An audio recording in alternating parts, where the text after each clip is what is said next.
So, when I was on vacation in England a couple of months ago, I met with a number of challenges that are typical when one is traveling. Language, of course, wasn't one. That's the great thing about going to England. But whenever I go to a new place, even here in the United States, there's a certain amount of disorientation that occurs. I don't know the local landscape or how to use public transportation or sometimes even how to order food in a restaurant. But the thing that really got me in England was coinage. Was coins.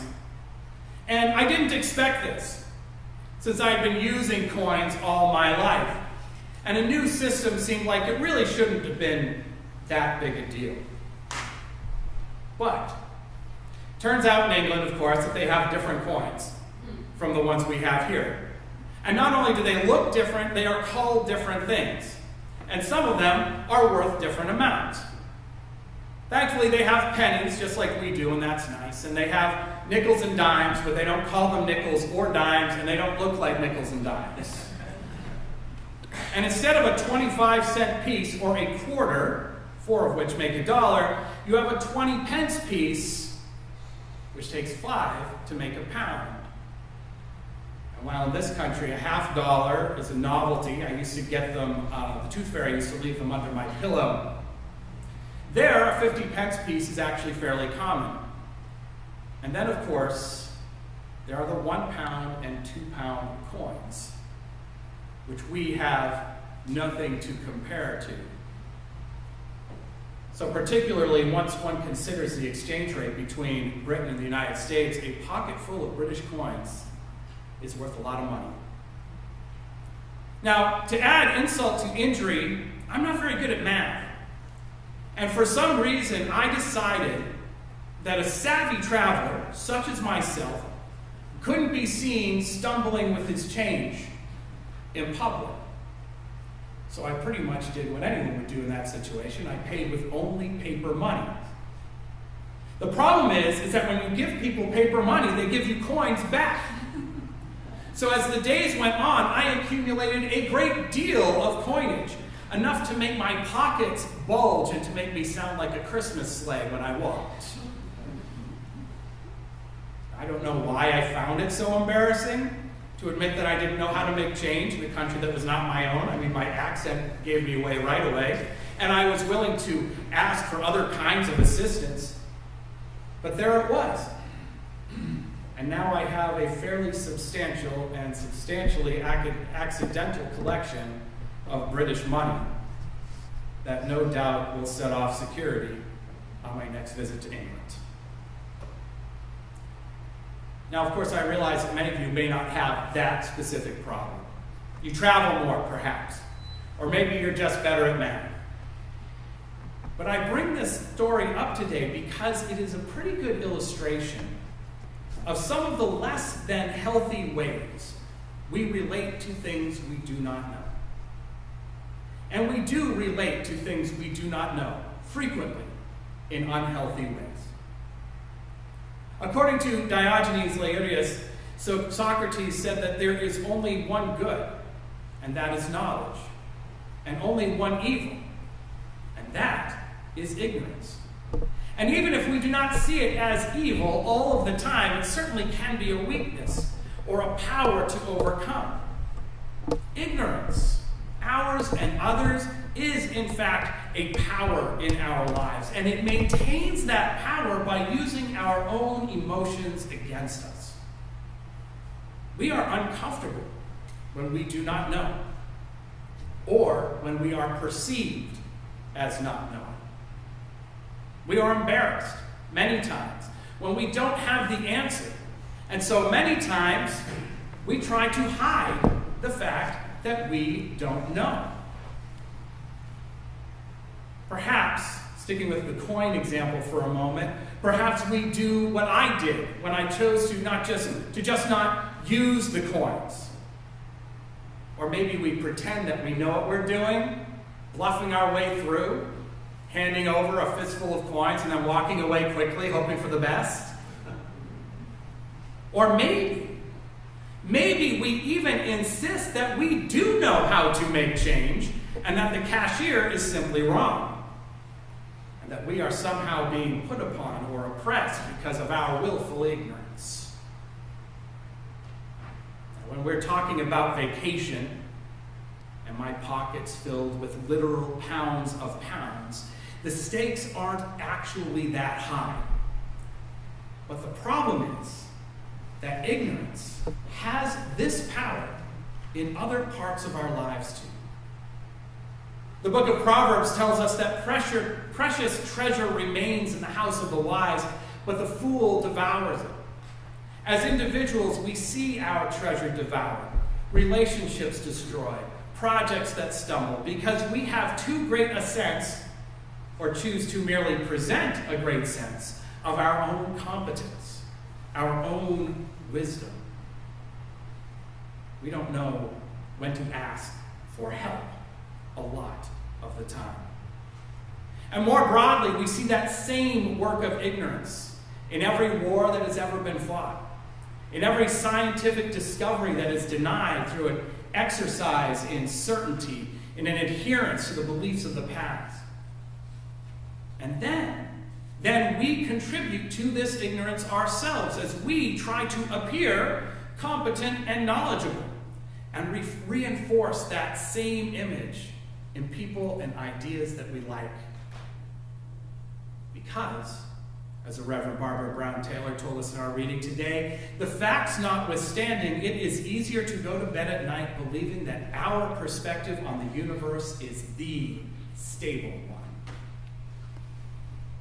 We conspire to hide our and each other's ignorance. Perhaps right now, most obviously in the crowded field for the 2020 presidential primary, where we gravitate to leaders who speak in absolutes and with great conviction, and where an attempt at nuance, as happened recently to our own Senator Elizabeth Warren, an attempt at nuance is viewed as timidity, as weakness, as emotional distance.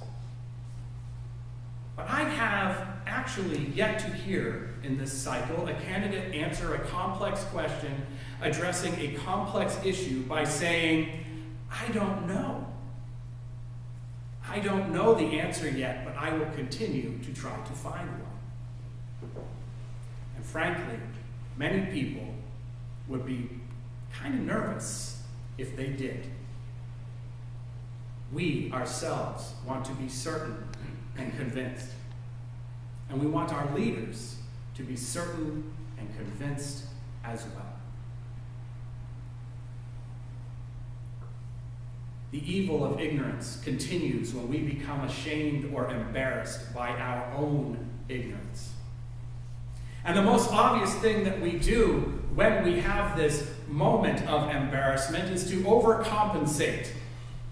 We marginalize certain voices in favor of those belonging to self-appointed experts, whether they actually know anything or not. And sometimes, were we to be honest with ourselves, those expert voices that we privilege are our own voices. How many of you are familiar with the concept of mansplaining? See some hands? Yeah, that's most of you. That's good. Mansplaining. The Merriam-Webster dictionary describes it in this way. Mansplaining, it says, is at its core a very specific thing. It's what occurs when a man talks condescendingly to someone, especially a woman, about something he has incomplete knowledge of with the mistaken assumption that he knows more about it than the person he's talking to does. It's a trap. And it's one that I have fallen into more than once, thanks to my own layers of ignorance, and no doubt some of you are well aware of that. And of course, there are many corollaries and variations to this. I, for example, warned Timothy and previous interns about pastor-splaining. Pastor-splaining occurs frequently because when we preach, like I am right now, the congregation listens so politely. And it's easy to become lulled into a sense of intellectual depth that we may not actually have. It is easy, in fact, as human beings with power and privilege to see and judge the perceived ignorance of others rather than address the ignorance in ourselves. And that same dynamic can be seen when we talk about race and class in this country. Sometimes with the powerful speaking for the less powerful as if the less powerful literally had no voice. Yet Socrates tells us, according to Tierney-Eliot, that wealth and good birth bring their possessor no dignity. Wealth and good birth bring their possessor no dignity. So that is the problem that we face. Our ignorance grows, not just through overconfidence, but through our insecurities too. And we choose not to tell people what we do not know because of the shame we feel it brings. We are humans, it turns out. We are human beings with a limited perspective who still say sunset instead of earth rise, still uncomfortable with our failings, even as we recognize them in our prayers of confession on Communion Sunday, and in our hearts on every day. So what do we do? What do we do after that recognition? What we do then is the hard part. In our reading today, we are told that Socrates knew nothing except the fact of his own ignorance. Knew nothing except the fact of his own ignorance. The challenge for us is to recognize that ignorance in ourselves and to understand that the path toward wisdom is to start from that point, that recognition, and to get moving, to grow comfortable, not proud, but comfortable with the idea that we may not ever be the smartest person in the room, but that we are empowered both to speak and to listen, seeing the wisdom in others.